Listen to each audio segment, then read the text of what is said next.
Selamat malam, Bapak, Ibu, saudara-saudara yang terkasih. Selamat malam.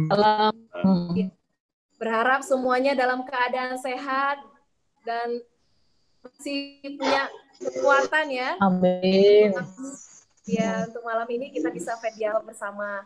Di sini ada juga ya rekan-rekan yang baru bergabung juga ya. Selamat datang. Kita ucapkan semoga kita di minggu-minggu yang akan datang boleh bergabung lagi ya. Sangat terbuka. Nah, saya akan bacakan ya sebelum kita mulai dialog malam hari ini. Saya akan bacakan beberapa aturan sepanjang kita nanti akan memberikan kita materi. Tolong Bapak Ibu dapat mematikan mic atau speakernya, di mute ya. Nah, jika nanti akan bertanya, silakan boleh melalui chat ataupun boleh juga secara langsung setelah Contoh Tiopan nanti akan Contoh Tiopan selesai membacakan materinya kepada kita, menjelaskan ya. Nah, minggu lalu kita sudah membahas topik nyaris Kristen yang dibawakan oleh Pendeta Bunsu ya. Dan nyaris Kristen dan kekristenan yang alkitabiah. Saat ini kita akan membahas perbuatan baik dalam iman Kristen. Nah, ini ya, saling berkesinambungan ya. Nah, tapi sebelum itu, sebelum kita membahas topik kita pada malam hari ini, yuk mari kita berdoa ya. Kita bersatu hati di dalam doa. Bapa, kami sungguh bersyukur untuk kasih setia Tuhan dalam kehidupan kami. Kami boleh ada hingga sampai pada hari ini, itu semua karena kesempatan dan anugerah yang Tuhan berikan dalam hidup kami. Tuhan, malam hari ini kami mau menggunakan kesempatan ini dengan sebaik mungkin. Untuk itu Tuhan, kami mohon belas kasih Tuhan untuk boleh memberikan kami pengertian yang baik, dan biarlah Roh Kudus yang membantu kami untuk memahami setiap firman yang akan kami baca dan akan kami renungkan bersama. Terima kasih Tuhan, kami menyerahkan juga untuk Contoh Tiopan yang akan membawa materi ini. Kiranya Tuhan mengurapi, memberikan hikmat kepada beliau. Terima kasih Tuhan, di dalam nama Yesus kami menyerahkan waktu ini. Amin. Bapak, Ibu, Saudara, boleh mute ya speakernya masing-masing agar tidak terganggu. Dan boleh juga jika WiFi atau jaringannya memungkinkan untuk membuka layar HP-nya, mari kita buka aja ya supaya kita bisa saling tatap juga. Ya, saya serahkan kepada Contoh Tiopan untuk membawa kita pembahasan pada malam hari ini. Silakan Contoh. Baik, makasih. Selamat malam Bapak Ibu. Saya akan mengajak kita, mari membuka dari topik perbuatan baik dalam iman Kristen. Mari Bapak Ibu, mari kita membuka Alkitab kita dari Yakobus pasal 2 ayat yang ke-14 sampai 26. Yakobus 2 ayat 14 sampai 26. Demikian firman Tuhan, saya akan baca bagi kita semuanya. Iman tanpa perbuatan pada hakikatnya adalah mati. Apakah gunanya saudara-saudaraku jika seorang mengatakan bahwa ia mempunyai iman, padahal ia tidak mempunyai perbuatan? Dapatkah iman itu menyelamatkan dia?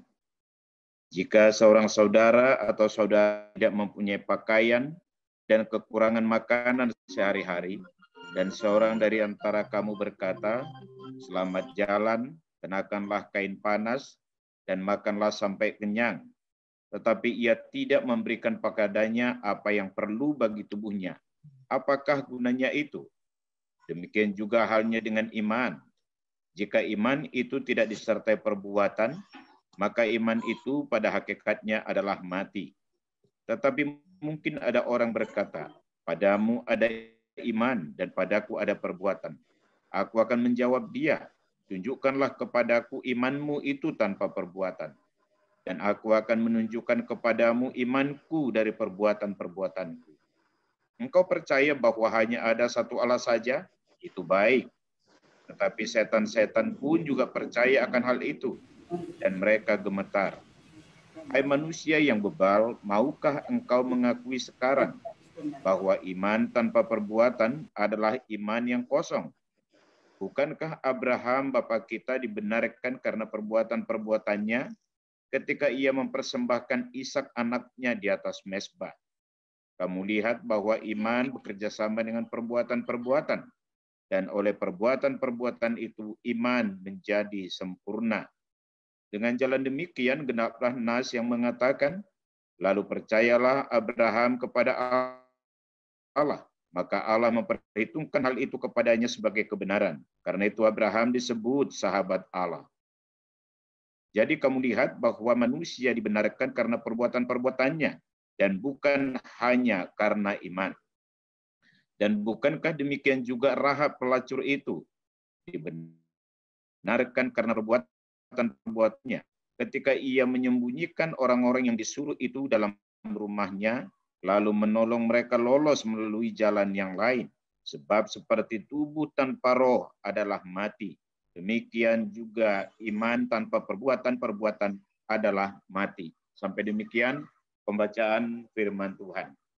Bapak Ibu Saudara yang dikasihi oleh Tuhan Yesus, Yakobus mau menyampaikan pada bagian ini sebuah teguran kepada orang percaya yang mengaku beriman, tetapi ternyata hidup mereka tidak benar. Atau mau dikatakan bahwa iman mereka itu tidak terpancar dari perbuatan baiknya. Tapi mereka mengaku beriman.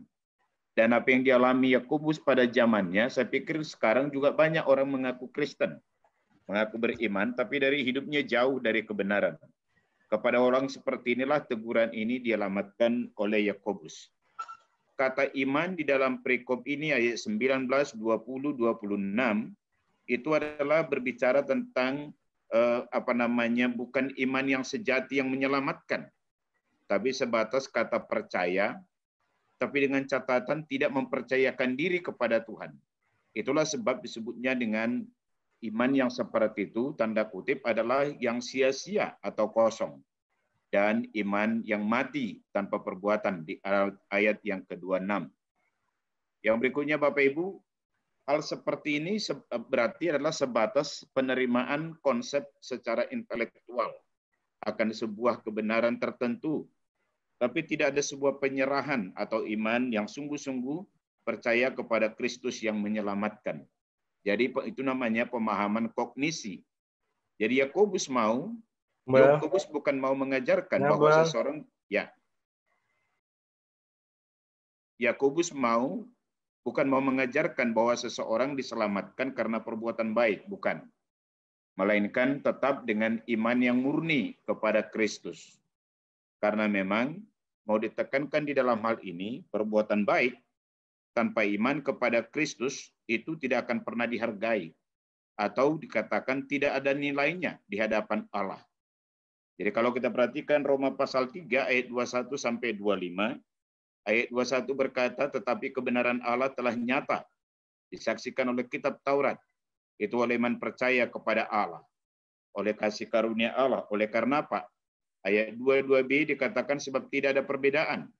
Dan ayat 23 berkata semua orang telah berdosa, telah kehilangan kemuliaan Allah. Dan ayat 24 dikatakan, tetapi oleh kasih karunia Allah dibenarkan dengan cuma-cuma melalui penebusan dalam Kristus Yesus. Jadi perbuatan baik atau moralitas kalau di luar iman kepada Kristus itu tidak ada artinya atau tidak dihargai oleh Allah. Misalnya contohnya Bapak Ibu kalau kita perhatikan Lukas 18. Dalam Lukas 18 itu ayat 18 ada seorang pemimpin yang kaya datang kepada Tuhan Yesus. Ayat 18 dia berkata, Guru, perbuatan baik apakah yang harus kulakukan oleh memperoleh hidup yang kekal? Dan Yesus berkata, kenapa kamu katakan aku baik? Tidak seorang pun yang baik kecuali Allah. Dan Yesus melanjutkannya, kau tahu hukum Taurat. Jangan berzina, jangan membunuh, jangan berdusta, dan seterusnya, dan seterusnya. Ayat 21, anak muda ini berkata, aku telah melakukan itu sejak masa mudaku. Artinya apa? Dia sangat moralis sekali. Ayat 22, Yesus berkata, ada satu lagi yang kurang dalam dirimu. Jualah seluruh harta milikmu dan bagikanlah kepada orang miskin dan ikutlah aku. Dan akhirnya anak muda ini pergi dengan sedih, ayat 23, oleh karena hartanya banyak sekali. Apa yang saya katakan dalam bagian ini, Bapak Ibu, ada dua hal yang salah. Pertama, anak muda ini berpikir perbuatan baik yang membuat orang diselamatkan. Itulah sebabnya guru, perbuatan baik apakah yang harus aku lakukan supaya aku memperoleh hidup yang kekal? Bapak Ibu Saudara, keselamatan atau hidup kekal bukan karena melakukan perbuatan baik. Tapi orang yang telah menerima anugerah keselamatan wajib berbuat baik. Dan yang kedua adalah ada satu penghalang bagi dia.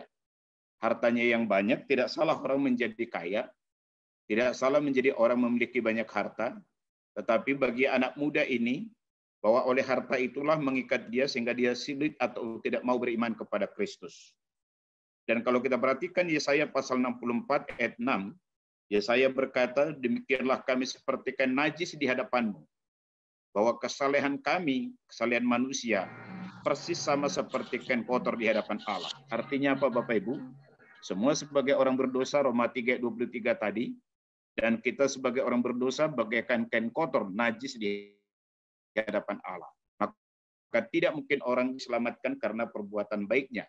Seseorang diselamatkan hanya oleh karena kasih karunia, oleh iman kepada Kristus, bukan hasil usaha atau perbuatan baik, bukan pekerjaannya, tetapi itu pemberian Allah. Efesus 2 ayat 8 dan 9.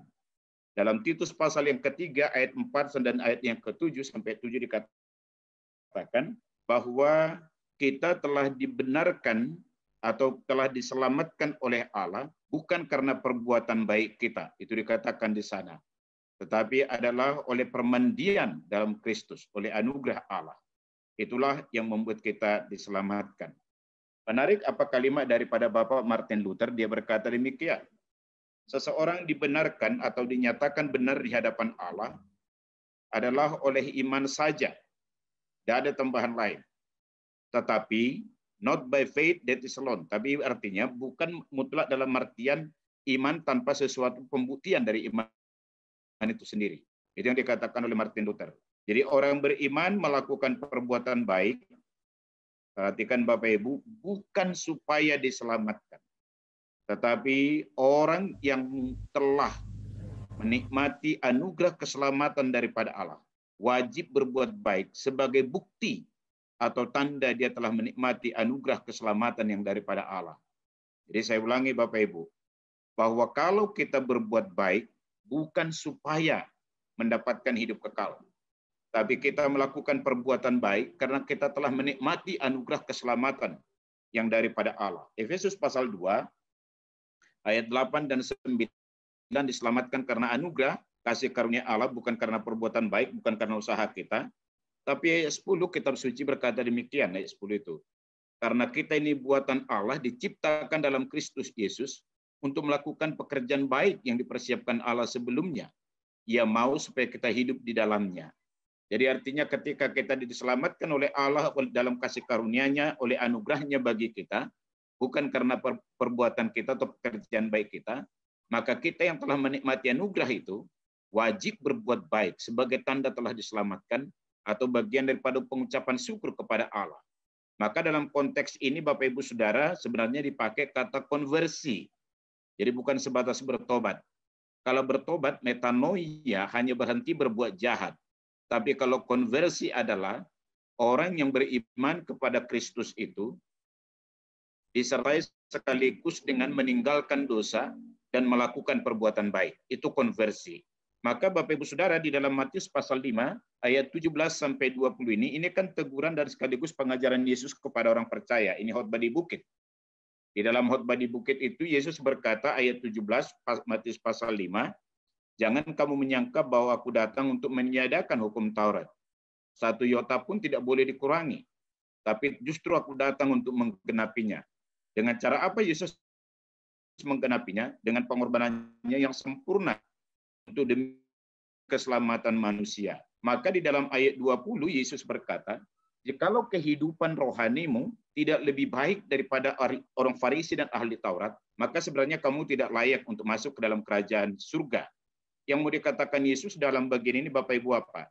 Orang Farisi itu taat sekali beribadah, berpuasa 2 kali seminggu, taat melakukan semua hukum Taurat, kasih perpuluhan, dan semuanya ibadah dan tata ibadah dalam menurut konsep Taurat dijalankan. Dalam rangka apa? Supaya mereka diselamatkan. Tapi tidak bisa terjadi. Maka kata Tuhan Yesus, kalau mereka berjuang sebaik-baiknya, hidup suci standar manusia, supaya diselamatkan, padahal itu tidak bisa. Bukankah seharusnya kalian murid-muridku, yang telah diselamatkan dan dibenarkan oleh iman percaya kepada Tuhan, oleh anugerah Allah, maka seharusnya hidup kalian jauh lebih baik daripada Farisi dan ahli Taurat. Mereka berjuang untuk diselamatkan, maka mereka berjuang untuk hidup baik dengan melakukan perbuatan baik dan amal dan moralitas, dan mengikuti tuntutan ibadah dan juga hukum Taurat. Padahal itu sampai kapanpun tidak akan pernah bisa. Tetapi kalian yang telah diselamatkan oleh rahmat Allah, seharusnya kalian lebih baik hidupnya, lebih benar, dan lebih berbuat baik dibandingkan mereka itu. Itu konsep yang dikatakan di sana. Yang berikutnya, Bapak Ibu, Yakobus membuat sebuah perbandingan, ilustrasi tentang iman yang palsu tanpa perbuatan, itu sejajar juga dengan kasih yang palsu. Artinya apa? Kalau kamu berkata kamu beriman, tapi tidak terbukti dari perbuatan hidupmu dan perbuatan baikmu, itu adalah sebatas perkataan slogan yang kosong. Jadi itulah sama juga dengan mengasihi, bukan dengan perkataan, tetapi dengan perbuatan dan dalam kebenaran. Itu 18 1 Yohanes pasal 3. Dengan prinsipnya Bapak Ibu, setiap kita dapat memberi tanpa mengasihi, tapi tidak seorang pun di antara kita dapat mengasihi tanpa memberi. Maka yang dikatakan Yakobus pada bagian ini adalah bahwa kalau kita berkata dan telah memiliki iman yang murni, yang benar kepada Kristus, pastilah melakukan perbuatan baik, pastilah menunjukkan perbuatan baik. Kalau kita mengaku kita beriman kepada Kristus, tapi tidak menunjukkan perbuatan baik, itu slogan dan itu iman yang palsu. Maka di dalam ayat 17 itu dikatakan, jika tidak demikian, imanmu mati, atau imanmu itu bohong atau palsu, hanya sebatas statement-statement dan simbol-simbol keagamaan, tapi bukan iman yang sejati. Dan iman dan perbuatan itu tidak bisa berdiri sendiri secara terpisah. Karena semua perbuatan baik ada, atau iman yang murni, iman yang sejati, pasti menghasilkan buah yang baik. Kalau dia berkata dia beriman, tapi tidak menunjukkan perbuatan baik, maka itu adalah iman yang palsu, bukan iman yang sejati. Maka iman yang sejati kepada Kristus yang menyelamatkan tentulah melahirkan perbuatan baik. Karena itu Yakobus meminta untuk membuktikan iman dari tindakan. Dalam ayat 15-16 itu Bapak Ibu ada dibuat sebuah seperti katakanlah perbandingan ataupun sebuah narasi kisah. Kalau ada orang datang tamunya, dia berkata selamat jalan, jangan kelaparan, jangan kedinginan, pakailah selimut, tapi dia tidak memberikan apa-apa. Dan dia berkata selamat jalan. Itu kan bohong namanya. Aturannya kalau dia bilang, jangan kamu lapar, jangan kamu kedinginan. Ini makanan, dan ini pakaian, ini jubah. Maka orang itu betul-betul mengalaminya. Ini kan banyak orang Kristen juga seperti itu. Jadi misalnya, ketika kita seringkali salah, kalau saya katakan salah dalam berdoa di satu sisi. Misalnya kalau ada pengungsi korban Gunung Sinabung misalnya yang paling dekat dengan kita. Seringkali kita berkata Tuhan atau berdoa, Tuhan tolonglah supaya pengungsi Sinabung itu tidak kedinginan dan tidak kelaparan. Tapi kita sampai hanya berdoa di titik itu. Sampai titik itu pun sudah di satu sisi. Tapi seharusnya kan kita berkata, Tuhan tolonglah supaya pengungsi Gunung Sinabung, korban Gunung Sinabung, tidak kedinginan dari aku 100.000, dan dari aku 2 selimut. Itu yang baik. Karena apa? Pohon yang baik itu menghasilkan buah yang baik. Sebab pohon dikenal dari buah. Gak ada pernah buah yang baik keluar dari pohon yang busuk. Semua pohon yang busuk pasti menghasilkan buah yang busuk juga. Maka dari manakah peranan perbuatan baik? Perbuatan baik itu bagian daripada buah atau pancaran daripada sebuah pohon yang baik atau yang sehat. Maka ketika kita betul-betul rohaninya benar, imannya benar, pastilah perbuatan baik terpancar kepada orang lain. Bahkan kalau kita perhatikan Bapak Ibu di dalam Filipi pasal yang keempat ayat yang kelima, Rasul Paulus pernah berkata bahwa hendaklah kebaikan hatimu diketahui oleh semua orang. bahwa Tuhan telah dekat. Jadi artinya perbuatan baik itu, kalau kita lihat dalam Alkitab, bukan sesuatu yang ditutup-tutupi, tapi bukan berarti dipamerkan apa yang kita lakukan. Bukan di situ juga. Artinya orang mengalami kebaikan Tuhan melalui kita, kebaikan kita, perbuatan kita, itu yang satu hal. Makanya ketika berbicara soal metafora tentang terang, di dalam Matius pasal yang kelima ayat 16 itu, hendaklah dengan melihat perbuatan baikmu, maka orang akan memuliakan Allah. Di situ kalau kita perhatikan dalam Matius pasal yang kelima ayat yang ke-16. Maka tanpa perbuatan baik, pengakuan iman bahwa Allah itu Esa, monoteistik Yahudi, itu bagus.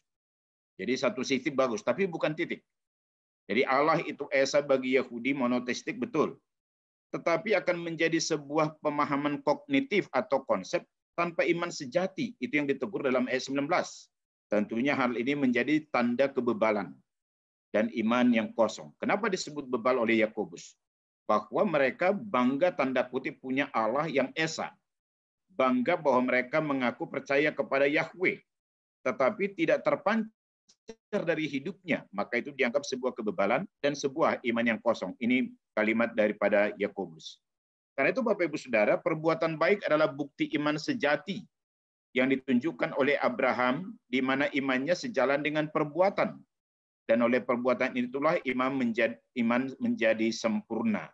Apa yang mau dikatakan di sini Bapak Ibu?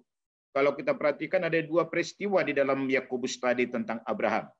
Satu, bukti iman Abraham yang mempersembahkan Ishak kepada Allah, padahal Ishak itu sudah lama dijanjikan sebagai anak perjanjian yang daripadanya akan turun keturunannya Abraham, seperti bintang di langit dan pasir di darat, di pantai. Tetapi Tuhan memerintahkan dia untuk melakukan itu, mempersembahkannya. Itulah Kejadian pasal 22. Dan akhirnya tetap dilakukan oleh Abraham sebagai buah imannya. Dan disitulah Allah melihat bagaimana iman Abraham ditunjukkan dengan perbuatan real dari segi pengorbanan Abraham anaknya yang tunggal. Dan yang berikutnya, yang kedua yang dipaparkan tadi di Yakobus itu Bapak Ibu adalah dikutip dari Kejadian pasal 15. Bagaimana waktu itu Abraham disuruh meninggalkan Ur Kasdim dan dia pergi dan tidak punya apa-apa. Dan akhirnya apakah dia bilang Eliezer akan menjadi pemilik daripada harta warisanku? Dan akhirnya Tuhan berkata, tidak, pandanglah ke langit dan lihatlah ke pasir. Seperti itulah keturunanmu. Maka ayat 6 dikatakan Kejadian pasal 15 itu, bahwa iman Abraham itu dianggap sebagai sebuah perbuatan baik, dan itu diperhitungkan kepada Allah, kepada Abraham, dan itu yang membenarkan dia. Artinya apa? Dua peristiwa yang dikutip oleh Yakobus di sini dari Abraham, bahwa sikap atau tindakan perbuatan baik dan langkah iman yang ditunjukkan oleh Abraham adalah buah iman yang sejati. Karena itu Bapak Ibu Saudara, di dalam ayat 24 dari Yakobus pasal 2 tadi, manusia dibenarkan karena perbuatan-perbuatannya sebagai bukti iman. Ya, itulah iman yang sejati, bukan hanya karena iman. Jadi perbuatan-perbuatan baik sebagai bukti iman, itulah yang membenarkan dia. Bukan hanya karena iman secara kosong, atau secara pengetahuan, atau secara konsep akan kebenaran. Maka bukan hanya iman di dalam ayat 24, maksudnya bukan sebatas oleh iman atau keyakinan akan kebenaran tertentu, konseptual. Makanya di dalam Roma pasal 3 ayat yang ke-28, bahwa Rasul Paulus berkata bahwa jelas bahwa kita dibenarkan bukan karena perbuatan baik, tapi karena oleh anugerah Allah. Galatia pasal yang kedua ayat 15-16, bahwa tidak seorang pun bisa dibenarkan karena melakukan hukum Taurat. Sebenarnya Bapak Ibu, kalau mau saya katakan, orang kalau melakukan hukum Taurat pasti bisa diselamatkan. Itu saya katakan iya. Tetapi persoalannya tidak seorang pun bisa melakukan semua hukum Taurat. Karena pelanggaran kepada satu pun bagian hukum Taurat adalah pelanggaran kepada semua hukum Taurat. Itulah sebabnya hukum Taurat tidak bisa menyelamatkan siapapun, kecuali orang dibenarkan berdasarkan kasih karunia Allah oleh imannya kepada Kristus. Itu yang mau kita katakan di sini. Artinya apa? Saya ulangi sedikit supaya jangan disalah mengerti. Sebenarnya dikatakan oleh Paulus, hukum Taurat tidak bisa membenarkan kita di hadapan Allah. Kenapa? Prinsipnya karena tidak satupun manusia yang tidak berdosa. Karena itu nggak mungkin. Dan yang kedua, tidak ada satupun manusia yang mampu sempurna mengerjakan hukum Taurat. Disitulah anugerah Allah yang sempurna, tetapi ketika orang mengalami anugerah Allah, maka dia harus menunjukkan perbuatan baik sebagai tanda imannya. Jadi dalam hal ini Bapak Ibu Saudara, ketika Yakobus mengutip soal Rahab di dalam ayat yang ke-25, itulah kisah yang terjadi di dalam Yosua pasal 2 ketika Yosua mengutus para pengintai sebelum akhirnya menyerang masuk ke tanah Kanaan. Yakobus tidak sedang melegalkan tindakan Rahab sebagai pelacur. Tetapi Yakobus berbicara tentang buah imannya Rahab itu. Maka dicatat di dalam Ibrani pasal 11 ayat 31. Karena iman. Yang dimana bahwa Rahab itu mendemonstrasikan imannya dengan menolong para pengintai itu. Sehingga dialihkan jalannya, maka pengintai itu tidak tertangkap oleh musuh. Jadi artinya iman Rahab ini dia tunjukkan dari perbuatannya. Baru diakhiri dengan ayat 26. Ada sebuah analogi di dalam hal ini. Yakobus berkata, kalau tubuh tanpa roh akan mati atau adalah mati, maka demikian jugalah iman tanpa perbuatan adalah mati. Artinya apa? Bahwa ketika kita melakukan perbuatan baik, meninggalkan dosa, melakukan perbuatan baik dan perbuatan kasih, apapun itu dalam bentuk apapun itu ada banyak perbuatan baik yang bisa kita lakukan, itulah membuktikan bahwa dia atau seseorang itu punya iman yang sejati. Jadi artinya kalau kita bicara tentang peran perbuatan baik dalam iman Kristen, bahwa perbuatan baik adalah buah dari iman. Kalau dalam hal ini Yakobus berkata bahkan menyempurnakan imanmu. Bahkan juga dikatakan tanda orang beriman. Itulah kalau kita berbicara soal perbuatan baik di dalam iman Kristen. Makasih, kembali kepada Cuan Tau Purnama. Ya, terima kasih Cuan Tau Tiopan sudah membawa kita memahami perbuatan baik dalam iman Kristen itu seperti apa sih gitu. Nah, saya beri kesempatan untuk kepada Bapak Ibu sekalian, jika ingin ada yang ingin bertanya atau sepertinya kurang mengerti gitu, boleh ditanyakan secara langsung atau lewat chat juga boleh. Nanti saya akan bacakan.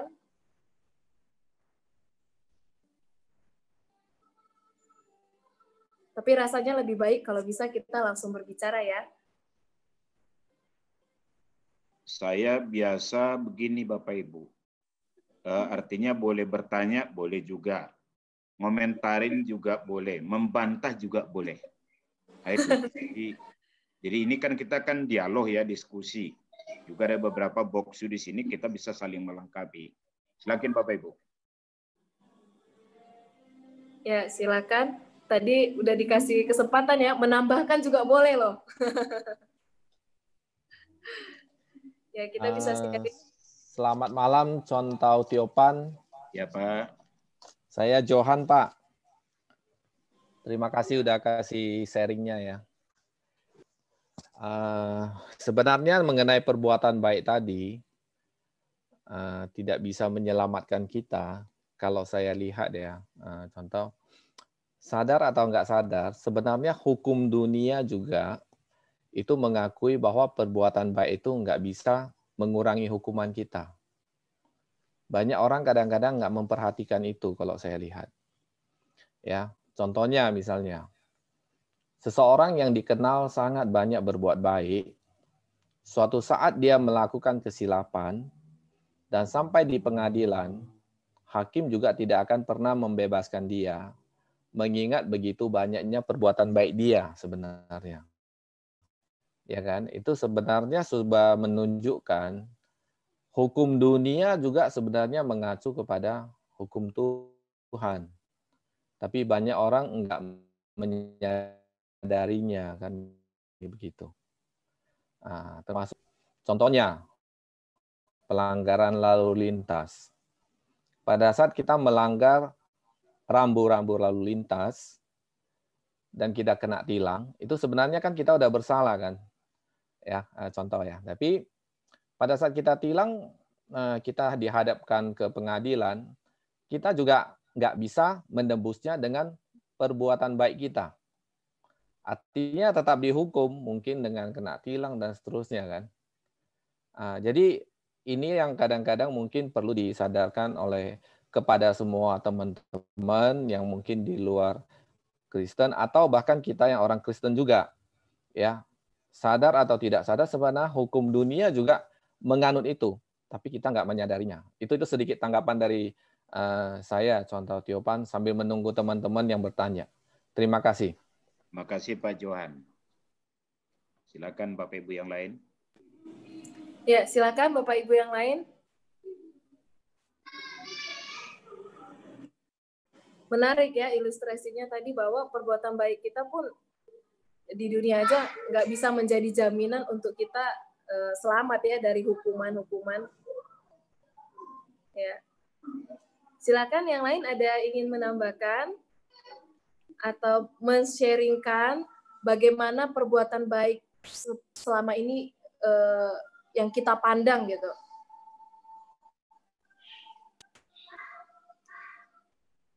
Atau tadi kan ada satu kata tuh yang ini saya catat tadi, ada satu kata yang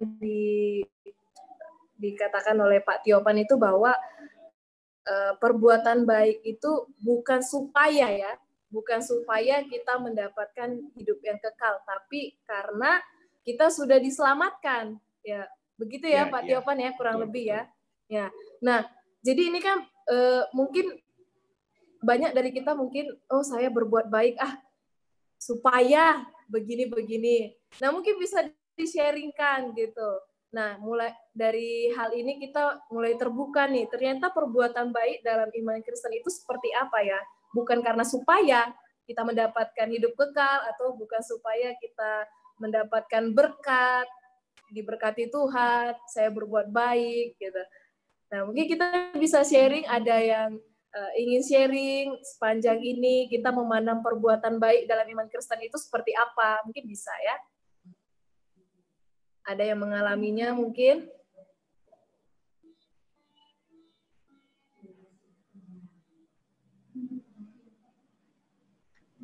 Saat teduh selesai. Saat teduh selesai, amin ya. Canda aja.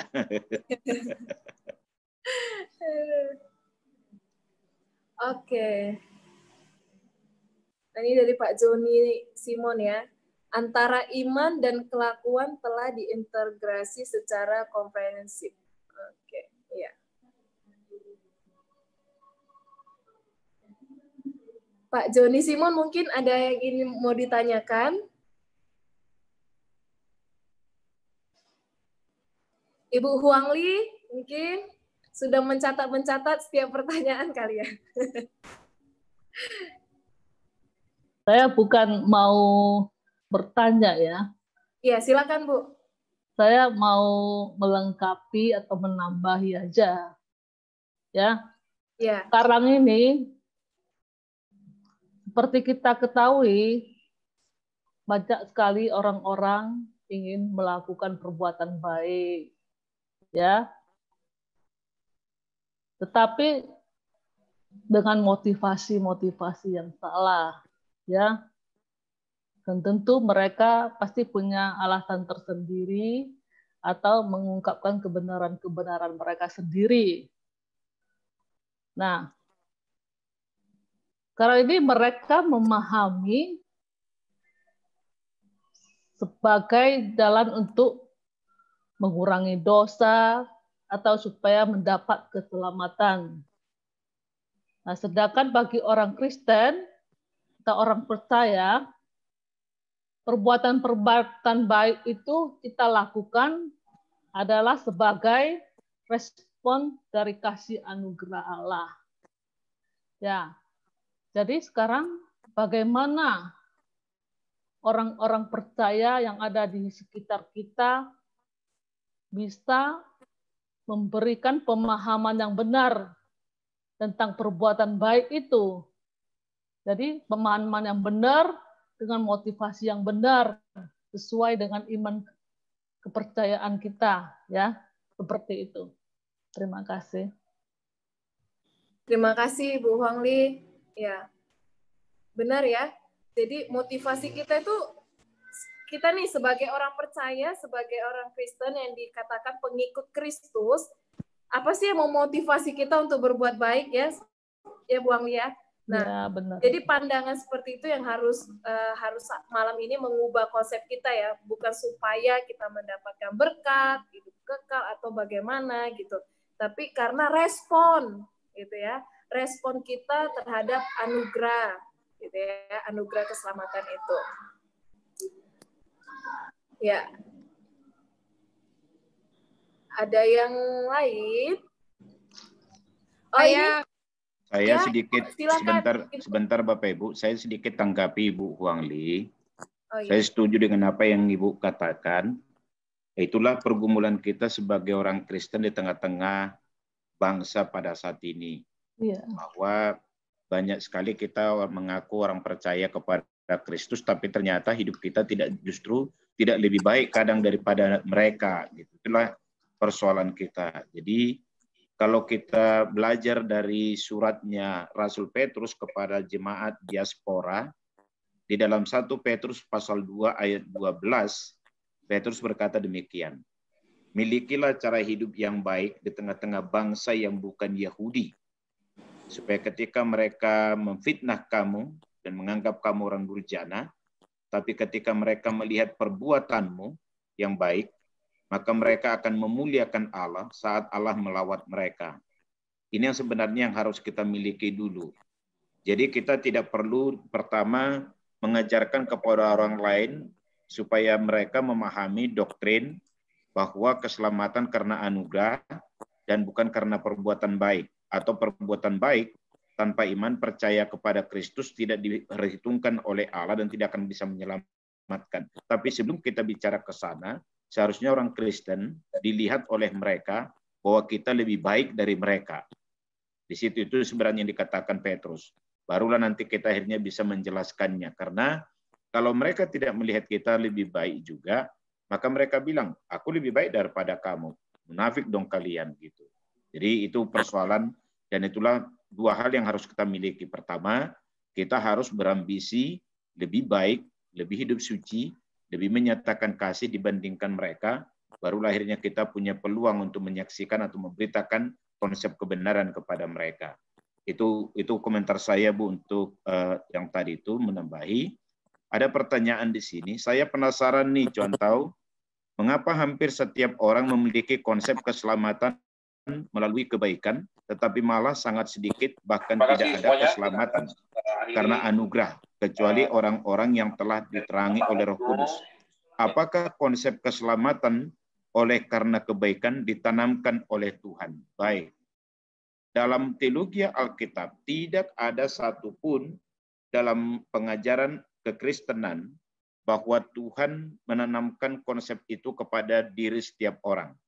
Tapi bersifat baik ada dalam setiap orang, iya. Tapi prinsipnya tidak seorang pun benar di hadapan Allah. Ini persoalannya.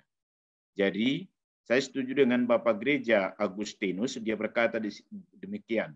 We sin because we are sinners. Jadi kita melakukan dosa atau kejahatan karena kita orang berdosa. Bukan karena kita melakukan kejahatan maka berdosa. Tapi karena kita orang berdosa maka melakukan kejahatan, maka sebaik-baik apapun yang kita lakukan tanpa pembenaran oleh Allah di dalam Kristus, maka semuanya telah terkontaminasi oleh dosa. Dan di sini kalau mau kita katakan bahwa tadi pertanyaannya, semua kan agama, kecuali agama Kristen, mengajarkan bahwa keselamatan itu karena perbuatan baik. Inilah perbedaannya. Saya mau katakan kepada kita malam ini, Alkitab mengajarkan keselamatan kita bukan apa yang kita lakukan bagi Allah yang menyelamatkan kita. Tapi apa yang Allah lakukan bagi kita melalui Kristus, itulah yang menyelamatkan kita. Di situ. Jadi, bukan usaha manusia. Makanya Bapak Ibu kalau kita perhatikan misalnya, di dalam Roma 3 ayat 25, bahwa Kristuslah yang ditentukan Allah sebagai jalan pendamaian antara manusia dengan Allah dalam darahnya. Itu ketetapan Allah. Jadi semua agama, semua buat perbuatan baik, semua usaha manusia, itu tidak akan pernah bisa menyelamatkan dirinya, kecuali oleh anugerah Allah di dalam Yesus Kristus. Ini yang harus kita perhatikan Bapak Ibu. Jadi bukan apa yang kulakukan bagi Allah yang menyelamatkanku, tetapi apa yang Allah lakukan bagiku melalui Kristus, itulah yang menyelamatkanku. Karena aku sebagai orang yang berdosa, membutuhkan pengampunan, membutuhkan pembenaran. Jadi kalau kita perhatikan di dalam hal ini, memang semua agama kecuali kekristenan memang mengajarkan dengan usaha dan perbuatan baiklah maka orang bisa diselamatkan. Tapi Alkitab tidak mengajarkan demikian. Ya, jadi ini yang satu hal yang kita sadari. Tapi ada nggak kebaikan di dalam diri orang yang tidak percaya? Banyak. Ada kebaikan. Tapi kebaikan-kebaikan yang dimiliki oleh orang itu, kalau bukan beriman kepada Kristus, itu tidak akan pernah berharga di mata Tuhan, tidak akan dihargai oleh Tuhan. Tapi itu artinya tidak akan pernah membuat dia bisa untuk mencapai keselamatan daripada Allah. Disinilah seharusnya yang saya katakan tadi, kita yang telah menikmati anugerah Allah, justru seharusnya lah kita menunjukkan hidup yang lebih baik kepada semua orang. Karena Bapak Ibu Saudara, dalam teologi Kristen kan ada dua dosa dalam artian yang perlu diselesaikan.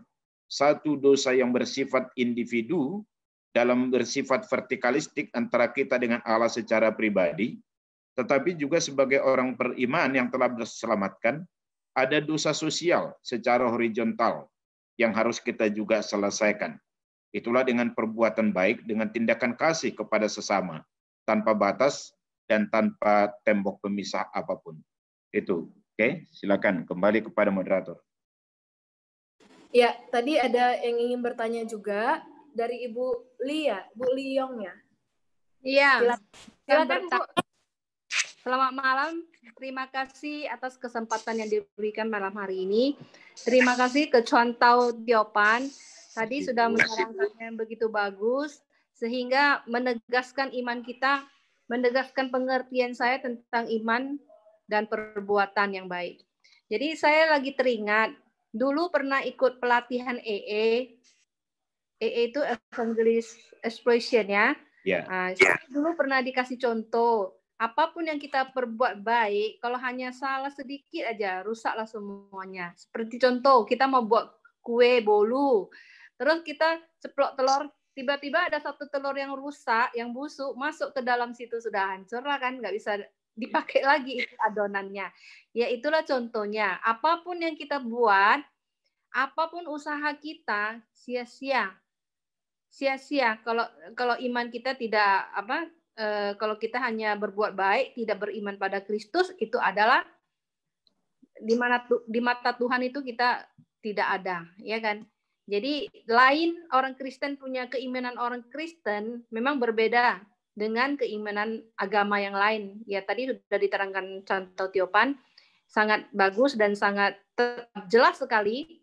Ini hari ini malam ini untuk mempertegas pengertian kita supaya kita jadi orang Kristen itu berbuat baik bukan untuk ada apa embel-embel di belakangnya, tapi kita berbuat baik itu adalah untuk memuliakan nama Tuhan, untuk mengucap syukur karena apa yang sudah kita terima anugerah keselamatan. Itu bedanya dengan agama lain. Agama lain mereka berjuang berbuat baik, berjuang tapi semua ada tujuannya. Supaya dia hari ini dia mau berbuat ini, tujuannya dia mau pengampunan dosa, atau dia mau minta rezeki, atau supaya rezekinya ditambah-tambahkan lagi. Nah itu beda dengan orang Kristen ya. Jadi hari ini saya sungguh mendapatkan pengertian iman dan perbuatan sehingga iman saya makin dikuatkan. Terima kasih contoh Tiopan. Terima kasih Bu Liong. Ya, terima kasih Bu Liong. Rekan-rekan, ada yang lain lagi? Sharing, mungkin apa yang didapatkan semakin meneguhkan. Boleh di-sharing, karena sharing dari rekan-rekan juga semakin meneguhkan kita juga nih yang mendengarkannya ya. Oke, Bosu, Chantal, ini ada pertanyaan. Ya. Keselamatan itu hanya ada di dalam Yesus. Bagaimana keselamatan itu datang kepada mereka yang hidup zaman PL? Oke. Saya lanjut lagi ya, Bosu. Ya. Bagaimana dengan dua pernyataan berikut? Manusia ditetapkan dari awal oleh Allah untuk diselamatkan, atau predestinasi Allah. Atau manusia memilih sendiri untuk mau tahu tidak diselamatkan, atau free will. Nah, jadi ada dua pernyataan tadi. Manusia ditetapkan dari awal oleh Allah untuk diselamatkan, atau manusia memilih sendiri untuk mau atau tidak diselamatkan. Oke, gitu. Baik. Ini ada, ya Bu Su, contoh silakan. Yang pertama, saya katakan seperti ini. Menurut Alkitab, Yesus itu ada kan bukan ketika dia lahir ke dunia. Jadi, Yesus kan telah ada sejak kekekalan bersama dengan Bapa.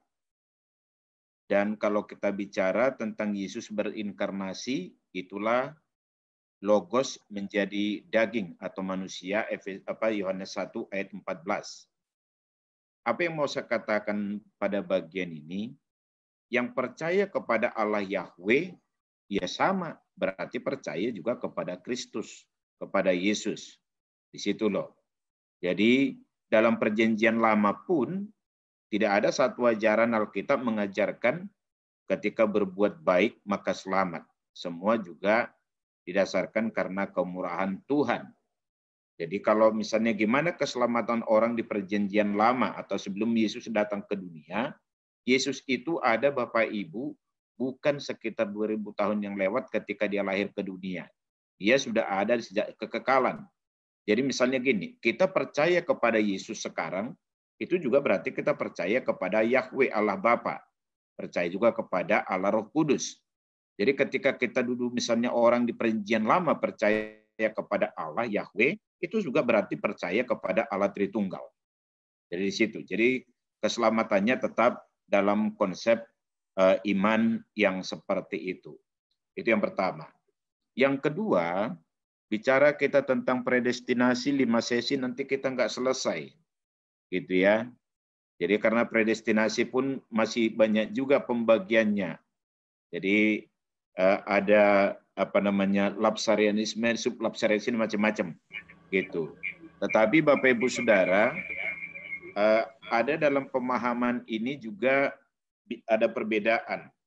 Misalnya Efesus 1 ayat 4 Alkitab berkata demikian, bahwa Allah telah memilih kita dalam kekekalan sebelum dunia dijadikan supaya kita hidup kudus.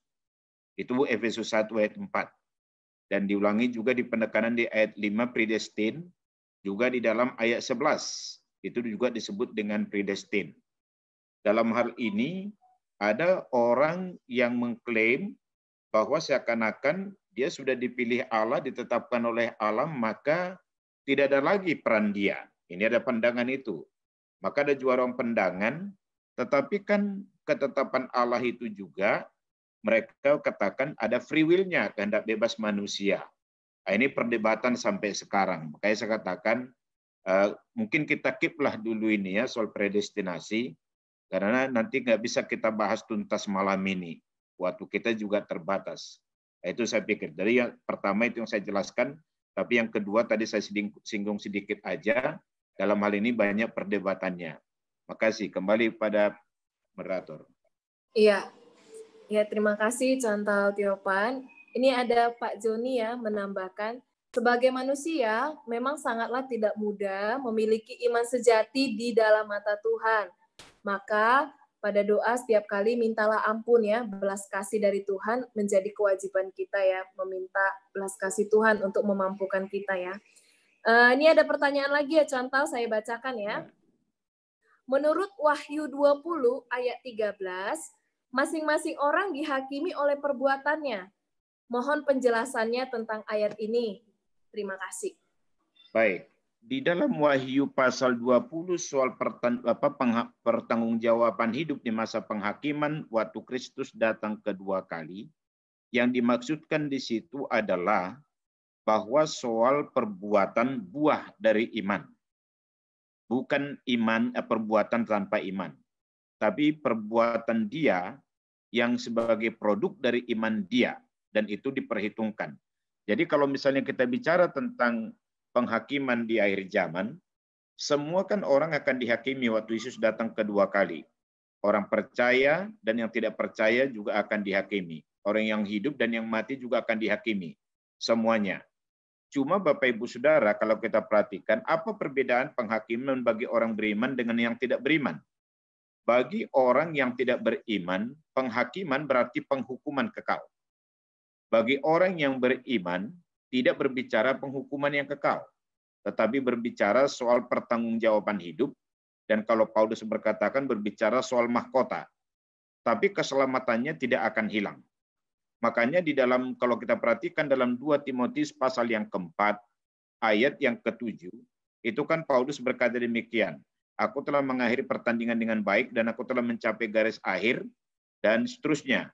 Ayat yang ke-8 dari 2 Timotius 4, bagiku telah tersedia mahkota, tapi bukan hanya bagiku saja, tetapi juga bagi kamu yang setia menantikan kedatangannya. Dalam artian di situ setia menantikan kedatangan, hidup beriman, hidup suci, tetapi juga terus berkarya melayani Tuhan. Itu artinya yang setia menantikan kedatangannya. Maka penghakiman bagi orang percaya tidak berbicara penghukuman, tapi berbicara soal upah, soal mahkota, tapi keselamatannya tetap.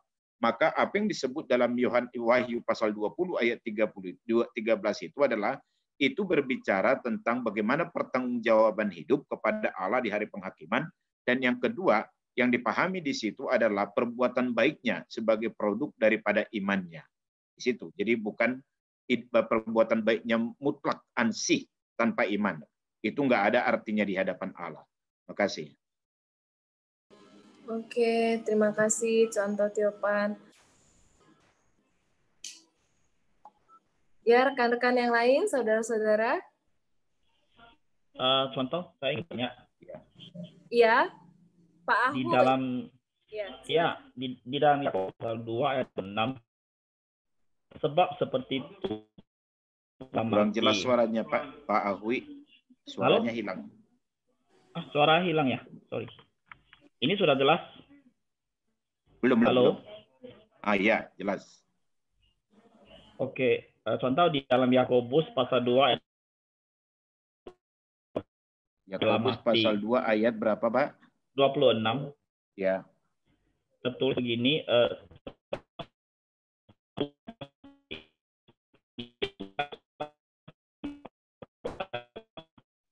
sedangkan kan, ya.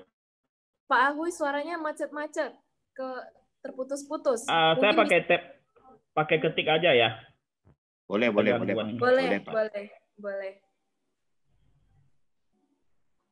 Iya, saudara-saudara yang lain selagi Pak Ahui ngetik, apakah ada yang ingin menambahkan secara langsung? Boleh.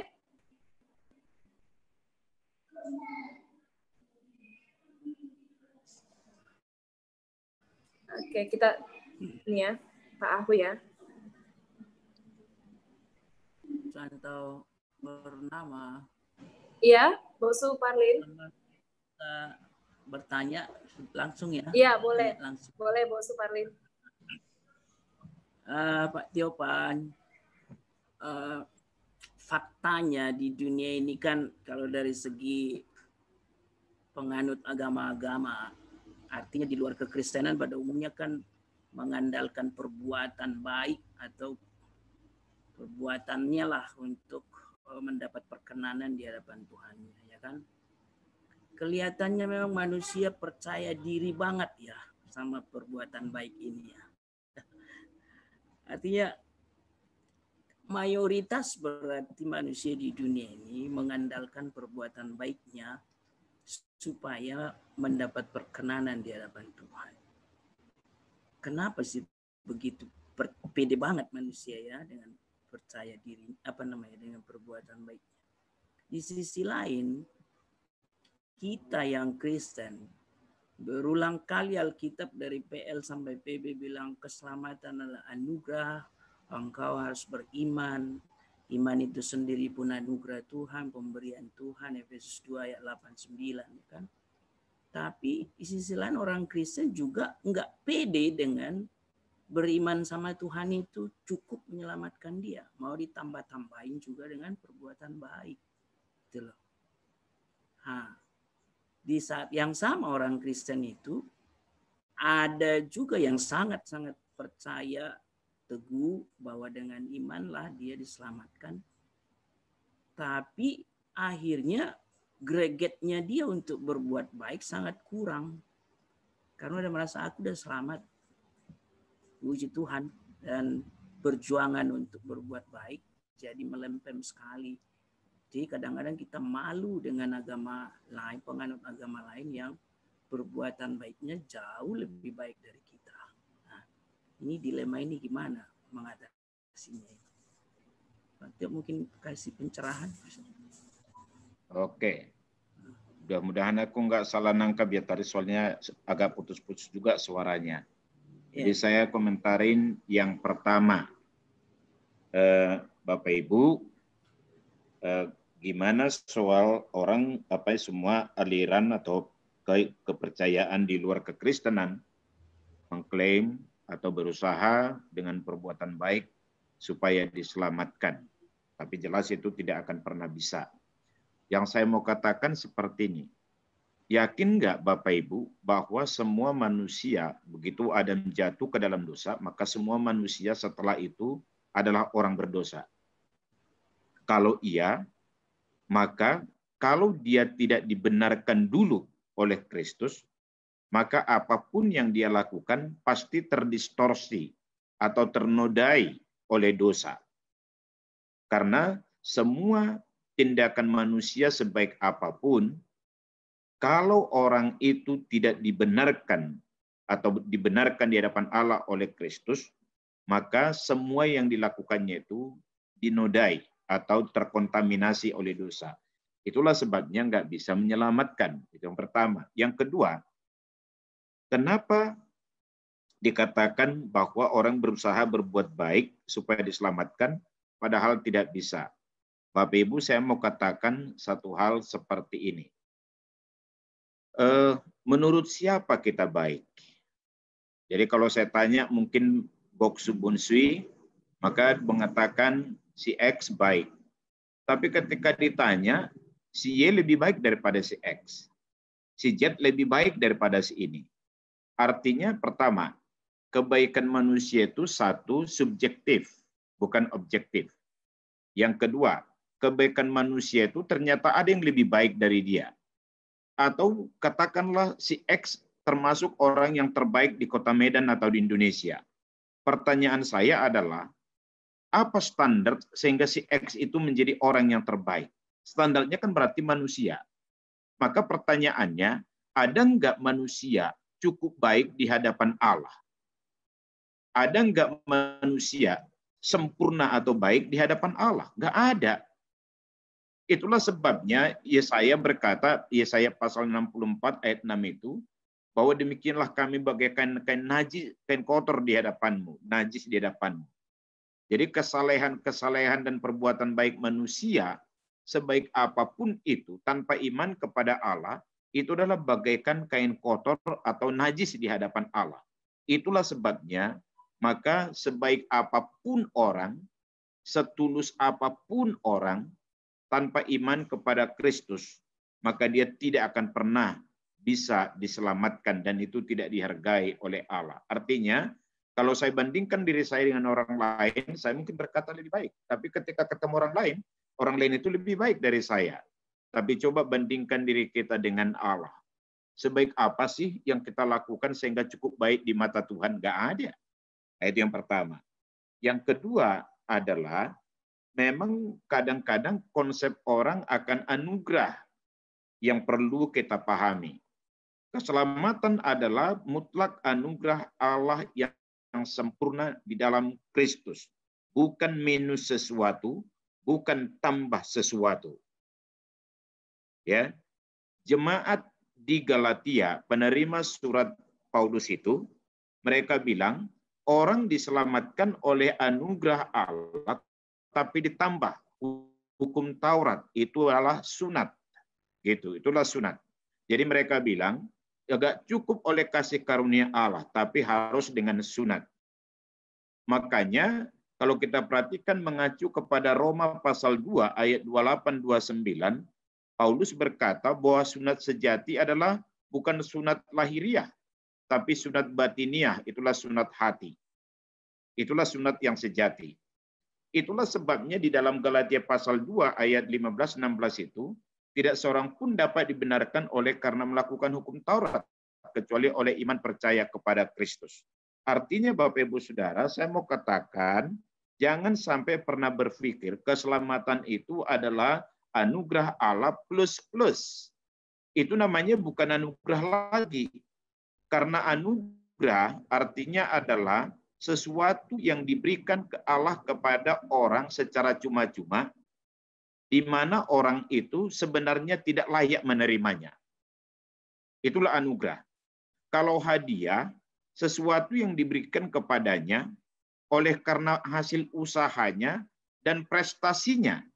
Misalnya contoh gini Bapak Ibu. Ada nggak orang yang begitu pemain bola, saya ketepatan suka dengan bola.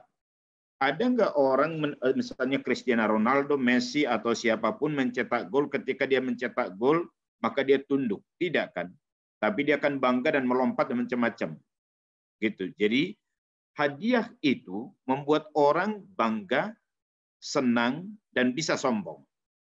Karena sesuatu yang diraihnya karena prestasinya.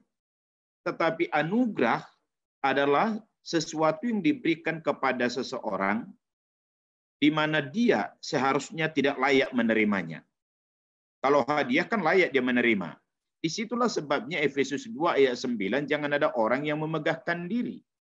Karena orang yang merasakan anugerah Allah, keselamatan yang daripada Allah karena anugerah bagi kita yang berdosa, justru membuat kita makin rendah hati, dan justru membuat kita semakin berusaha berbuat baik, menyenangkan Tuhan. Karena itu begini Bapak Ibu Saudara, prinsip Alkitab mengajarkan kita berbuat baik bukan karena takut dihukum. Kita berhenti berbuat dosa bukan karena takut dihukum.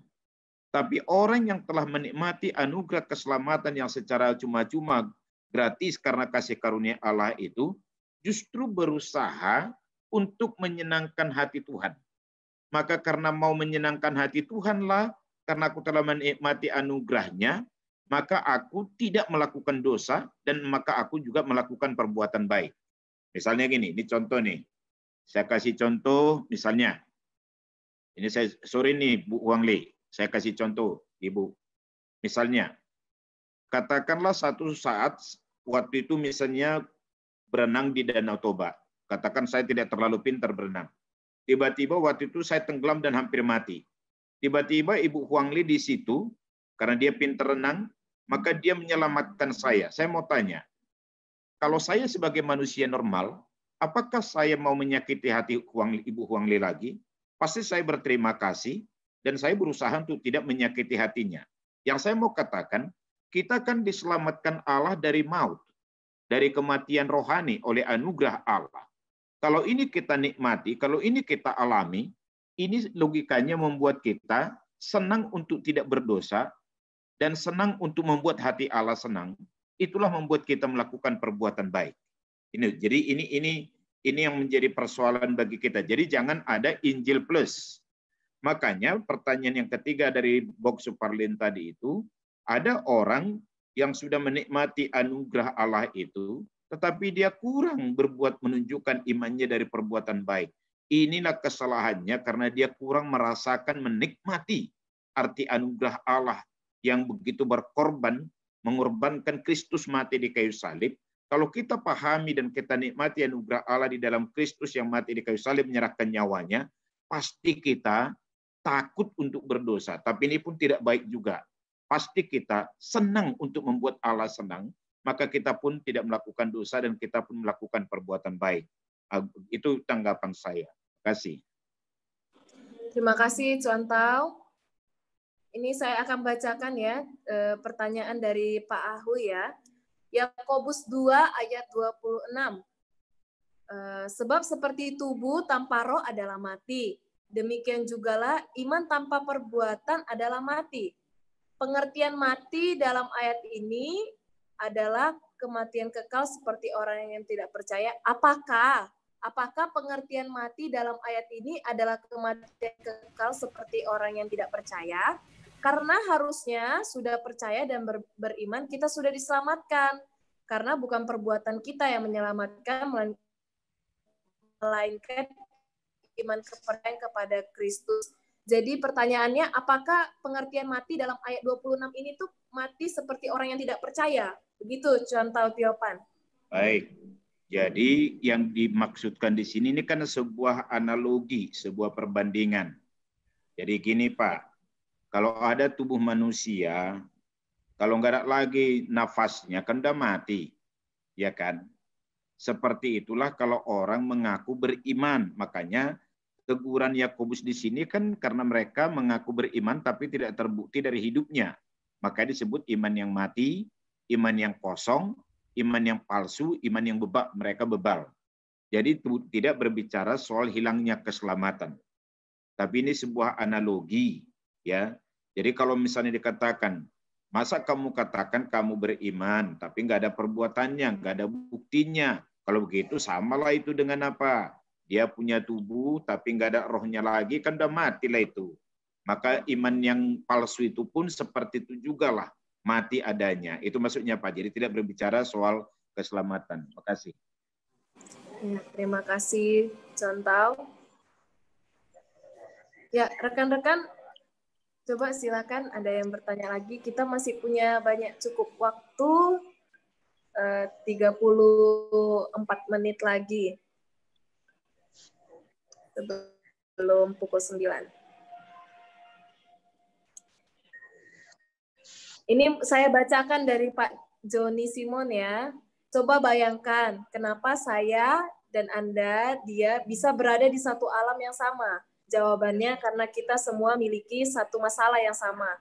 Kita memang hidup di alam yang tidak absolut. Maka untuk mengukur sesuatu kelakuan bersifat absolut, itu hanya ilusi. Maka kenapa kita perlu keselamatan dari Tuhan? Coba bayangkan kenapa saya, Anda, dia bisa berada di satu alam yang sama. Jawabannya karena kita semua memiliki satu masalah yang sama. Kita memang hidup di alam yang tidak absolut. Maka untuk mengukur sesuatu kelakuan bersifat absolut, itu hanya ilusi. Maka kenapa kita perlu keselamatan dari Tuhan? Karena itu tadi Pak, karena memang tak ada kebenaran kita yang mutlak benar. Ya, jadi nggak ada kita mutlak benar, semua telah ternoda. Maka nggak pernah kita cukup baik di hadapan Allah. Di hadapan manusia, iya mungkin. Di hadapan Allah nggak ada. Itulah sebabnya keselamatan tidak pernah karena perbuatan baik. Jadi itu yang dikatakan Pak Jun. Silakan yang lain.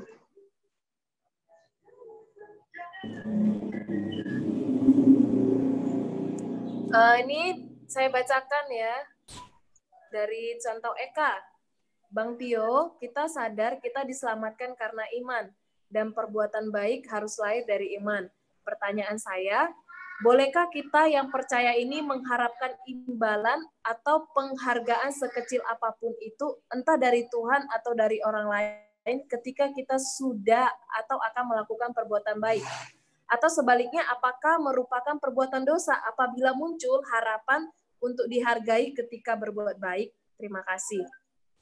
Oke, yang saya mau katakan dalam teologi Kristen, perbuatan baik kita adalah as a thanksgiving, sebagai sebuah ucapan syukur. Jadi kalau itu sebagai sebuah ucapan syukur, yang nggak perlu kita untuk dihargai oleh orang, untuk dihormati oleh orang. Kalau akhirnya ada orang yang menghormati kita, karena ada sesuatu yang baik yang kita lakukan, sebenarnya itu aturannya penghormatan itu kepada Tuhan yang bekerja di dalam diri kita. Ya, jadi bukan supaya kita dipuji, bukan supaya kita dihormati. Itu namanya nanti kita akhirnya kan membangun sebuah kesombongan-kesombongan duniawi. Jadi hati yang tulus yang perlu kita pelihara, dilihat orang atau tidak, aku melakukan perbuatan baik. Dihargai orang atau tidak, aku melakukan perbuatan baik dengan hati nurani yang murni. Karena persoalannya adalah ketika kita membangun sebuah kehidupan rohani tanda kutip, pertama dalam tataran simbol, itulah Matius pasal 6, puasa dan lain-lain untuk mencari pujian orang. Itu Yesus kan katakan, engkau telah mendapat bagianmu, kau telah mendapat penghormatanmu, tapi di mata Allah itu tidak dihargai. Jadi prinsipnya aku tulus melakukannya bagi Tuhan, dihargai orang atau tidak, dilihat orang atau tidak, biarlah Tuhan menghargainya, kan gitu. Jadi bisa nggak orang memuji kita? Bisa. Bisa nggak orang mengagung-agungkan seseorang? Bisa. Saya pernah satu ilustrasi saya pernah dapatkan di awal tahun 80-an. Jadi ada seorang pemain piano yang hebat, handal sekali. Dan ketika itu semua audiens di konser itu sudah tepuk tangan. Tapi dia sama sekali tidak pernah senyum sedikit pun. Padahal dia sudah membuat sampai 2-3 lagu. Semua orang terkagum, semua orang muji-muji, tepuk tangan di seluruhnya. Kenapa gitu? Ternyata di ujung sana jauh, di situ guru dia. Di situ pengamat dia memandang. Dan sang guru itu belum tersenyum sama sekali. Akhirnya dia tetap berusaha main dengan kondisi, dia tulus aja, apa yang terbaik dia lakukan aja.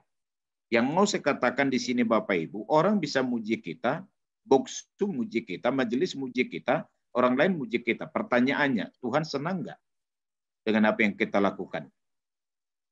Tuhan memuji kita nggak? Dipuji manusia itu wajar. Persoalannya yang kita lakukan itu menyenangkan hati Tuhan nggak? Memuaskan hati Tuhan nggak? Biarlah Tuhan yang senyum dari apa yang kita lakukan itu. Jadi ini maksud saya kalau kita berbicara soal ketulusan untuk melakukan perbuatan baik. Kalau orang akhirnya menghargai, itu urusan dia dengan Tuhan. Karena begitu kita sombong, kita tak layak satupun untuk memegahkan diri. Kan itu nyanyian kita. Ya, segala puji hormat bagi Tuhan, tak layak satupun yang kita untuk dimegahkan dan kembali kepada Tuhan. Ini kalau kita pikirkan. Jadi kalau mau dikatakan atau sebaliknya, apakah merupakan perbuatan dosa apabila muncul harapan dihargai ketika berbuat baik? Persoalannya seperti ini. Kalau kita berbuat baik supaya dihargai, kalau nggak dihargai, stres sekali kita nanti. Kalau nggak dipuji, stres sekali kita. Tapi kalau kita melakukan tulus, mau dipuji, mau dilihat orang atau tidak, kita tetap senang, kita tetap sejahtera. Hati nurani kita tetap terpelihara, damai sejahtera Allah tetap ada bagi kita. Karena itu Bapak Ibu Saudara, lakukanlah sesuatu karena tulus mau mengasihi. Gitu, bukan supaya dipuji. Karena kalau supaya dipuji, ketika nggak dipuji, kita stres, kita jatuh. Ketika dipuji, kita bangga dan sombong. Jadi dua salah kan? Jadi itu. Jadi janganlah supaya. Jadi saya melakukan sesuatu kebaikan sebagai ucapan syukurku kepada Tuhan karena saya telah menikmati anugerah keselamatan daripadanya. Itu aja yang konsep Kristen yang sebenarnya. Makasih, Ibu Pur. Makasih, Contau. Contau, ini ada pertanyaan lagi ya. Bisakah kita katakan bahwa orang Kristen yang tidak suka berbuat baik atau tidak menunjukkan kasih pasti tidak memiliki iman yang benar atau belum menerima anugerah keselamatan yang sesungguhnya? Bisakah kita katakan bahwa orang Kristen yang tidak suka berbuat baik atau tidak menunjukkan kasih pasti tidak memiliki iman yang benar atau belum menerima anugerah keselamatan yang sesungguhnya? Bisa iya, bisa tidak. Yang saya mau katakan, kenapa bisa iya, bisa tidak demikian? Kalau kita katakanlah misalnya, ya dia tidak suka berbuat baik, pertanyaannya, ini pertanyaannya, Itu kenapa kira-kira? Karena Alkitab mengajarkan seharusnya orang itu berbuat baik itu adalah inner drive, dorongan dari dalam, bukan motivasi dari luar. Meskipun motivasi dari luar, dorongan dari luar perlu, tapi sejatinya perbuatan baik, tindakan kasih adalah inner drive, buah iman. Jadi sebenarnya kalau ada orang, ini konteks teks kita tadi Yakobus itu, kalau ada orang mengaku beriman, tapi ternyata tidak suka berbuat baik dan tidak menunjukkan perbuatan baiknya, ya mati kata Yakobus. Iman yang kosong kata Yakobus. Bahkan itu orang yang bebal. Jadi kalau mau dikatakan misalnya, gimana bisa nggak kita katakan orang yang betul-betul punya iman yang sejati menikmati anugerah Allah, apakah dia akan berbuat baik? Ya. Tapi kalau mau dikatakan pernah nggak lagi dia jatuh ke dalam dosa atau lupa atau lalai melakukan kebaikan, bisa. Gitu. Tapi akan muncul tetap dorongan dari hatinya untuk melakukan perbuat baik itu. Dan dia tergerak dan dia akan bergerak untuk melakukan perbuatan baik. Nah, di situ dia konteksnya. Terima kasih. Terima kasih, Contau. Ini dari Contau Eka ya, ada tambahan. Artinya kita nggak perlu juga kita sakit hati kalau orang tidak menghargai apa yang kita anggap sudah susah payah kita lakukan untuk Tuhan maupun untuk sama kita. Jadi mengingatkan pada Matius 5 ayat 16 ya. Matius 5 ayat 16 itu kebetulan ayat ini ayat CD saya ya. Biarlah orang melihat perbuatanmu yang baik, sehingga mereka memuliakan Bapamu yang di surga. Ya, itulah bagian daripada terang. Ya, rekan-rekan, 14 menit lagi, ayo kita gunakan dengan baik. Bertanya juga merupakan perbuatan yang baik ya, supaya kita nggak sesat.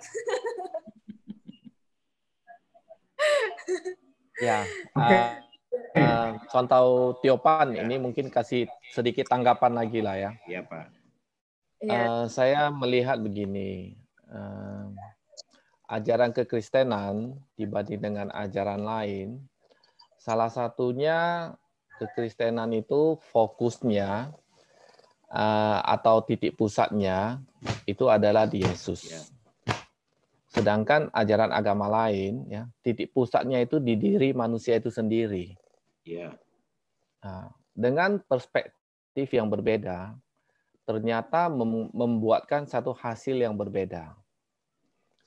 Ya, contohnya begini, kalau kita dalam hal berbuat baik, kalau fokusnya adalah untuk Tuhan dan Tuhan adalah menjadi sentral, akibat daripada perbuatan baik itu atau motivasinya itu cenderung menjadi lebih tulus dan tidak ada beban.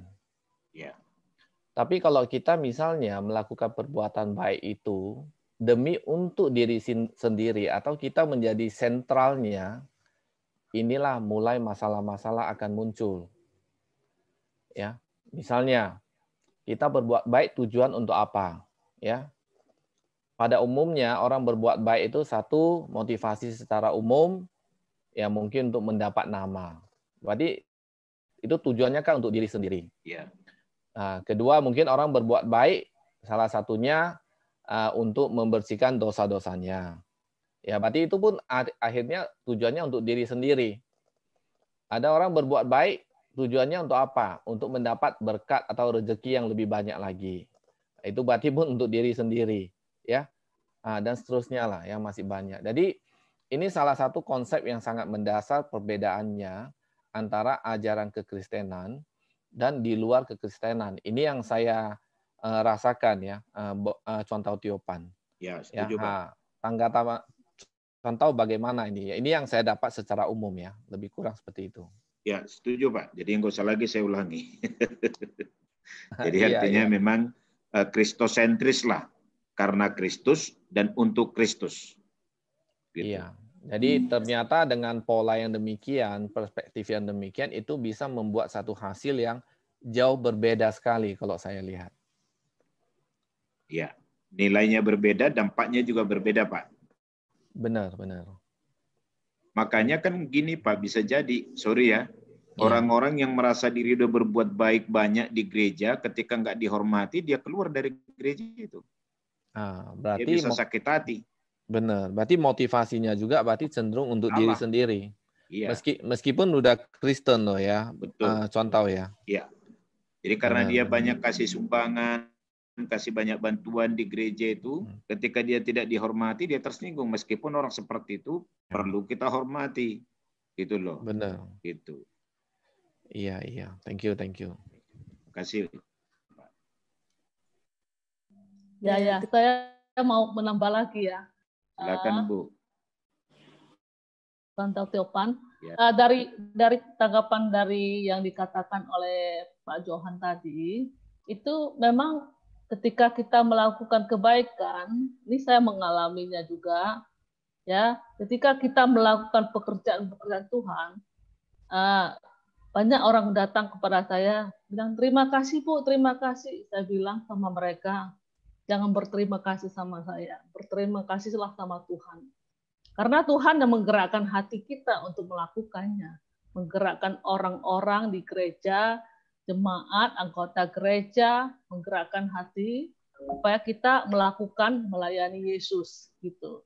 Jadi yang mau saya sampaikan bahwa memang yang harus kita terima kasih itu Yesus, dan supaya orang itu juga bisa mengenal Yesus gitu. Itu yang mau saya sampaikan kepada orang yang kebetulan kita tolong, dan supaya juga Injil bisa diberitakan kepada orang tersebut yang non-Kristen. Begitu. Itulah tadi Bu, Matius 5 ayat 16 tadi. Supaya dengan melihat perbuatanmu yang baik, maka orang akan memuliakan Bapamu yang di surga. Ya. Oke. Silakan kalau ada yang lain. Ya, 9 menit lagi ya. Kita akan silakan Pak Agus, sudah lama kita nggak ketemu.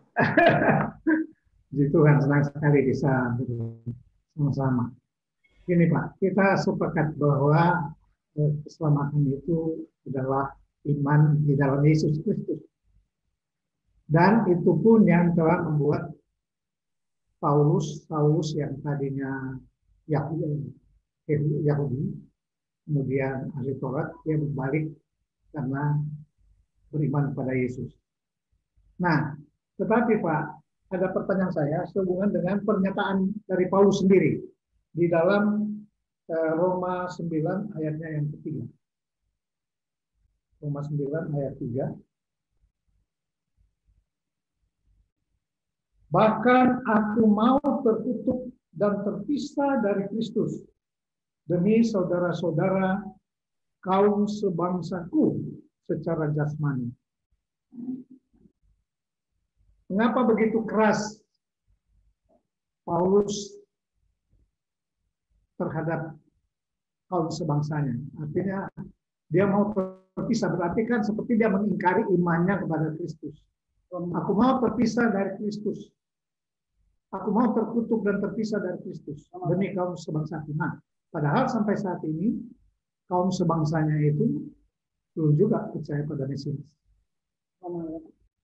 Gimana? Oke. Pak, perhatikan ayat 1 dan 2.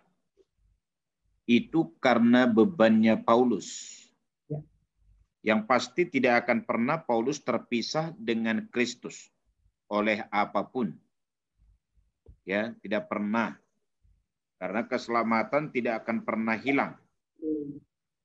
Ya, sekali anak Tuhan tetap anak Tuhan.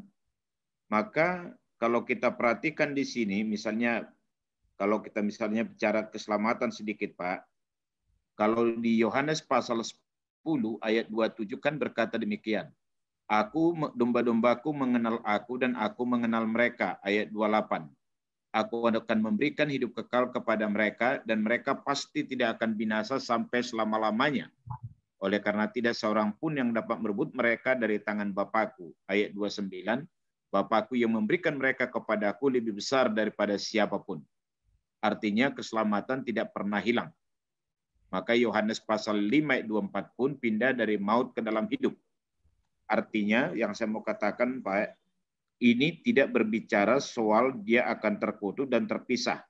Tapi karena memang bebannya yang luar biasa akan kaumnya. Yang dikatakan Paulus bahwa Yesus adalah lahir dari orang Yahudi dan keselamatan pun dikatakan berasal dari kelompok orang Yahudi, tetapi justru orang Yahudi atau Israel yang menolak Yesus bahkan menyalibkan Yesus. Makanya kalau kita perhatikan nanti di Roma pasal 10 ayat 1, 2 dan 3, makanya di situ kan Paulus sebab keinginan hatiku adalah supaya mereka diselamatkan. Oleh karena apa?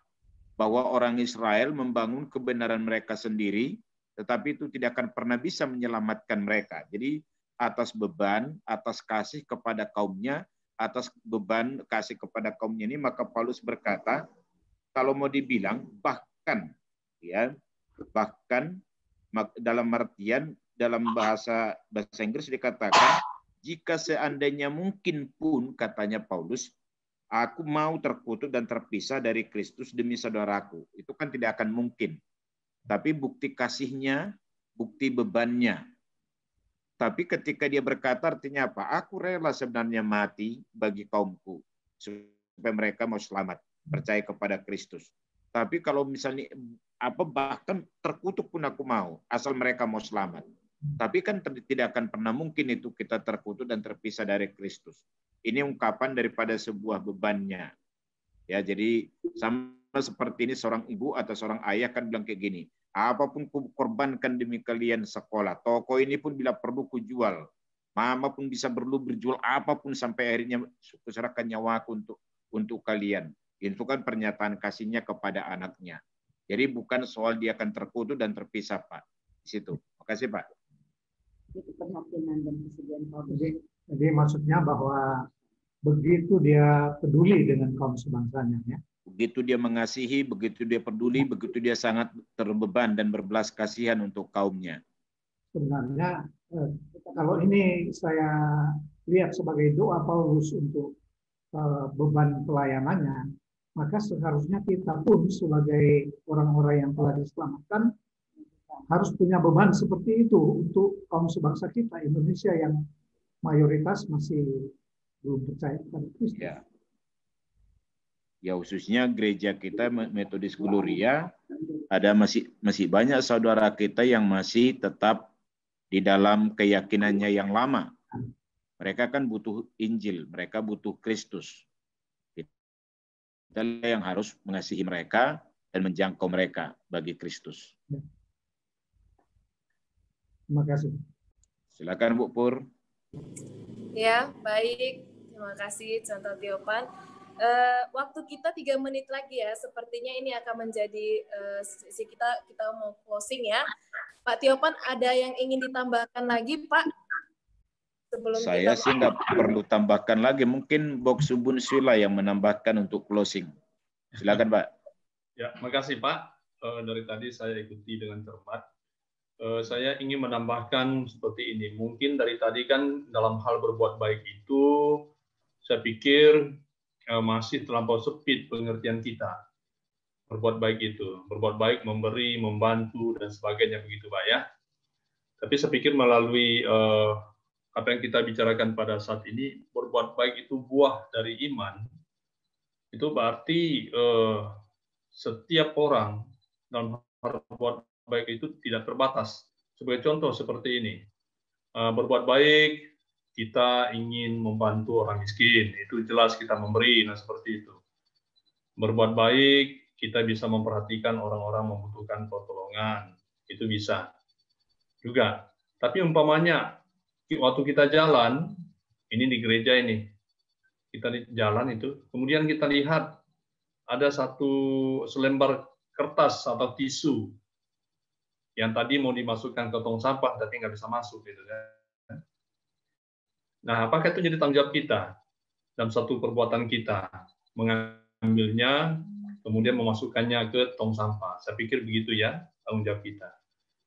Umpamanya saya pernah satu kali ini saya kagum dengan seorang jemaat kita, kami sama-sama menggunakan toilet. Jadi di tempat cuci tangan itu ada sabun yang tumpah. Sabun yang tumpah. Jadi saya di belakang dia, sebelum dia cuci tangan, jadi sabun yang kotor itu yang sudah digunakan orang tapi bertumpuk, itu dibersihkan, disapu, dilap dengan tangan yang seperti itu. Saya jadi segan gunakan toilet itu. Segan saya. Seperti itu. Saya diam-diam saya perhatikan. Nah, itu sebuah perbuatan baik, saya pikir. Jadi sangat luas sebetulnya. Jadi saya mengajak kita jangan fokus hanya memberi, membantu, kasih uang, dan sebagainya, hanya itu. Tapi ada banyak hal begitu luas menjadi tanggung jawab orang beriman dalam hal berbuat baik. Begitu, Pak. Terima kasih. Oke. Jadi artinya, mau dijelaskan Boksu, ada hal-hal praktis apa yang bisa kita kerjakan dalam rangka menunjukkan perbuatan baik. Jadi hal kecil. Kalau kita di gereja misalnya kita makan permen, ya bungkusnya dikantongin. Tisu kita dikantongin, pulang baru dibuang tong sampah. Kalau kita naik mobil, jangan buang sampah dari mobil. Jangan buang botol mineral dari mobil. Gitu loh. Orang kan suka bilang kayak gini, kan ada orang pembersih kota ini. Oh enggak. Di Medan ini kan tong sampah paling besar kan 2, jalan raya dan sungai. Gitu. Jadi saya berharap orang Kristen tidak melakukan itu. Jadi ada banyak perbuatan baik yang bisa kita lakukan. Sama mahasiswa saya suka bilang gini, WC toilet umum kan seringkali bawa pesing. Saya bilang, kalaupun kamu masuk ke dalam dan kamu pakai, kamu wajib siram. Itulah perbuatan baik. Jadi ada orang mahasiswa nakal bilang gini, kan waktu saya masuk udah bau, orang nggak siram. Kalau kamu pakai, bertanggung jawab kamu nyiram. Di situ. Itu saya katakan kepada mereka. Itu bagian daripada perbuatan baik. Ada banyak yang bisa kita lakukan, Bapak Ibu. Ya. Jadi bukan hal-hal yang besar, harus kasih sumbangan, buat kasih banyak uang ini. Kalau kita mendoakan orang lain, kan bagian perbuatan baik juga. Kalau kita meng-SMS 1-2 jemaat, berikan firman Tuhan, kan perbuatan baik juga. Gitu. Jadi kita ingat dia, kita doain, atau kita telepon dia, misalnya AI, ada sesuatu yang bisa didoain enggak? Itu perbuatan baik. Gitu ya. Jadi banyak perbuatan baik. Jangan langsung misalnya katakan kita harus kasih 1 ton beras. Nah, itu enggak selamanya gituan. Nah, itu. Jadi saya pikir yang dikatakan Boksu, ini hal-hal praktis yang bisa kita kerjakan di gereja.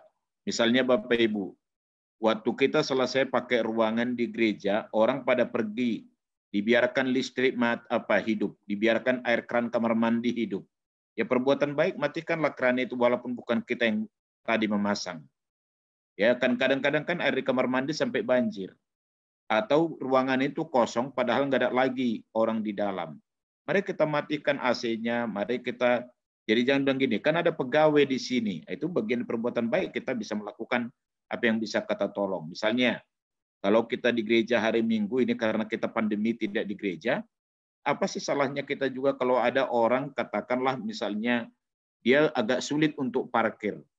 Kita udah selesai parkir, kan bisa juga kita mengarahkan parkir dan menolong dia untuk parkir. Jadi hal-hal yang sederhana bisa kita kerjakan. Termasuk juga mendahulukan orang tua di gereja, kita tolong mereka masuk ke lift, dan kita bantu mereka untuk bisa naik. Ada banyak hal lah. Jadi perbuatan baik itu bukan yang wah-wah besar-besar, tapi mari kita mulai praktis yang kecil yang bisa dinikmati oleh setiap orang. Makasih, Pak Boksu. Ya, terima kasih, Boksu Bunsui.